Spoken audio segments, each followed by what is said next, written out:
देखो, हाल ही में सरकार ने 5 ओटीटी प्लेटफॉर्म्स को ब्लॉक कर दिया। कहा गया ये प्लेटफॉर्म्स बहुत ज्यादा अश्लील कंटेंट दिखा रहे थे जो आईटी नियमों और भारतीय कानूनों के दायरे से बाहर थे।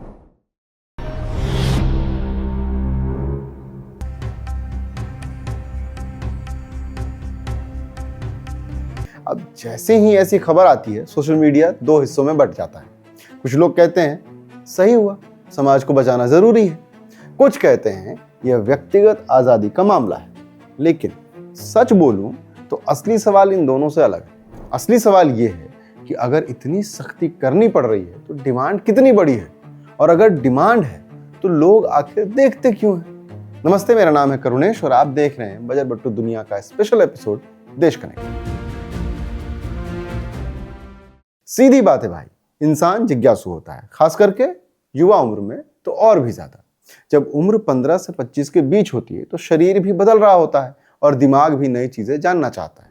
लेकिन हमारे समाज में सेक्स को लेकर खुली बातचीत अभी भी बहुत कम होती है। घर में बात करो तो चुप करा दिया जाता है, स्कूल में सही जानकारी नहीं मिलती और दोस्त भी आधी अधूरी बातें बताते हैं।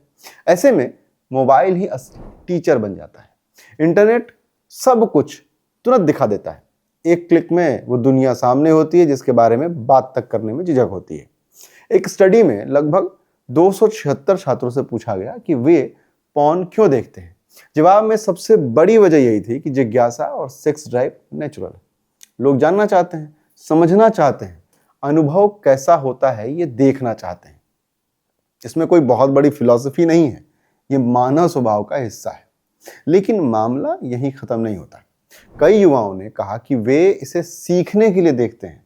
उन्हें लगता है कि इससे उन्हें रिश्तों में बेहतर समझ मिलेगी, वे भविष्य में बेहतर पार्टनर बन पाएंगे। यहाँ थोड़ा रुककर सोचना जरूरी है। जो कुछ स्क्रीन पर दिखाया जाता है वो असल जिंदगी में पूरी तस्वीर नहीं होता। वो एक इंडस्ट्री है जो मनोरंजन के लिए बनाई जाती है। उसमें एडिटिंग होती है, एक्टिंग होती है, कैमरा एंगल होते हैं और बहुत कुछ ऐसा होता है जो सामान्य जीवन से अलग है।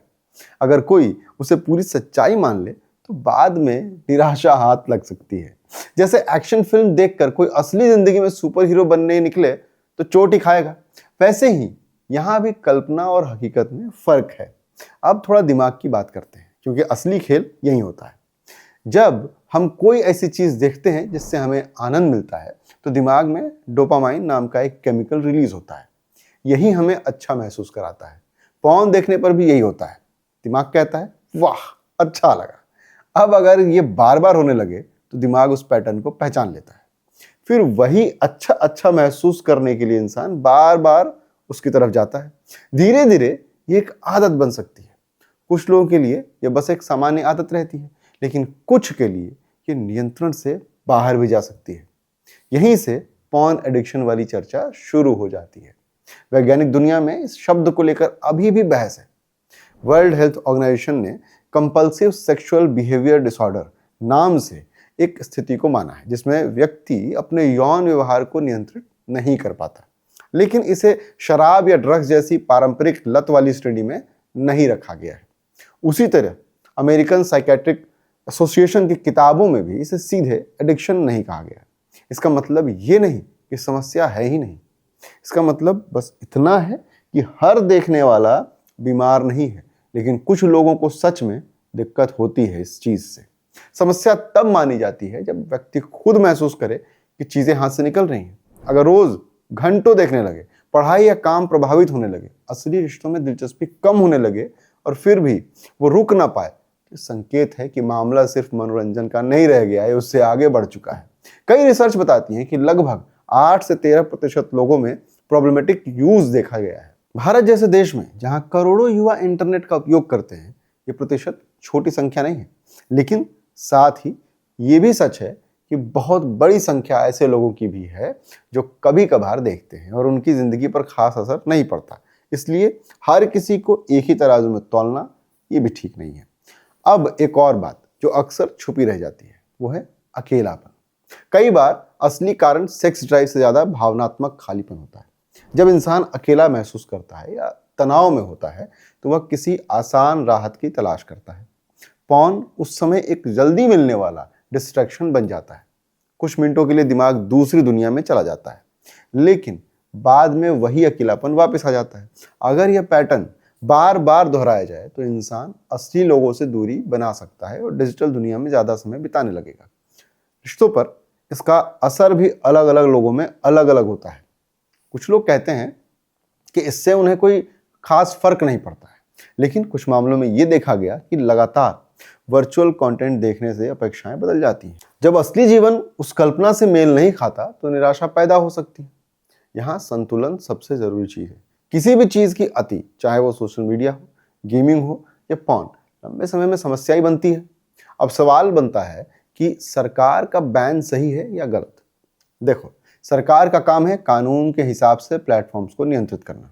अगर कोई प्लेटफॉर्म खुलेआम नियम तोड़ रहा है तो कार्रवाई होगी ही, लेकिन इंटरनेट की प्रकृति ऐसी है कि पूरी तरह रोक लगाना आसान नहीं है। एक साइट बंद करोगे, दूसरी खुल जाएगी। इसलिए असली समाधान सिर्फ बैन करना नहीं है, बल्कि समझ और शिक्षा है। अगर युवाओं को सही जानकारी मिलेगी, अगर परिवार में संवाद होगा, अगर स्कूलों में वैज्ञानिक और स्पष्ट सेक्स एजुकेशन दी जाएगी, तो लोग इन स्रोतों की तरफ कम जाएंगे। सबसे जरूरी बात यह है कि हम इस मुद्दे को या तो बहुत ज्यादा डरावना बना देते हैं या बहुत हल्का। दोनों गलत है। ये एक व्यवहार है जो कुछ लोगों के लिए सामान्य है और कुछ के लिए समस्या बन सकती है। फर्क इस बात से पड़ता है कि क्या वो आपके जीवन को प्रभावित कर रहा है या नहीं। अगर आप अपने काम, पढ़ाई, रिश्तों, मानसिक शांति को संभाल पा रहे हैं तो शायद मामला नियंत्रण में है। लेकिन अगर आपको लगता है कि आपकी प्राथमिकताओं को बदल रही है तो रुककर थोड़ा सोचने का समय है। आखिर में भाई, इंटरनेट एक टूल है। उसी मोबाइल से आप पढ़ाई भी कर सकते हैं, करियर बना सकते हैं, उसी से समय भी बर्बाद कर सकते हो। फर्क इस बात का है कि कंट्रोल किसके हाथ में है। अगर कंट्रोल आपके हाथ में है तो आप ठीक है, लेकिन अगर आपको लगने लगे कि आदत आपको चला रही है तो वहीं सुधार शुरू होना चाहिए। इस विषय पर खुलकर बिना शर्म और बिना अतिशयोक्ति के बात करना ही असली समाधान है। छुपाने से या सिर्फ बैन करने से समस्या खत्म नहीं होती, समझने से होती है।